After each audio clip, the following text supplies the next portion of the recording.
Tervist sõbrad, see siin on rööbaspuu, tipppaar nii-öelda, siin saab oma käelihaseid, rinnalihaseid treenida.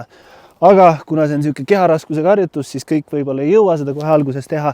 Ja kui sa ei jõuagi seda keharaskusega teha, siis sa saad kasutada endal mingisuguse treeningkummi abi, kui sa siin välijõusalist treenid, siis üks selline treeningkumm endale soetada on päris mõistlik, see annab sulle väga palju võimalusi veel juurde siin treenimiseks. Paned selle siia masina vahele, ise otsustad, kas paned põlve siia peale või paned sirgejala siia peale ja see teeb sind kergemaks põhimõtteliselt ja siis juba jõuab pea igaüks teha seda harjutust. Kui sa saad tugevamaks, sa ilmselt pead seda kas siis peenemat kummi kasutama või siis ainult poolt kummi kasutama. Nüüd on poole raskem ja niimoodi töötad, kuni sa jõuad lõpuks keharaskusega jälle teha. Ja lisaks saad siin pingi peal veel teha kõhulihaseid niimoodi. Hops.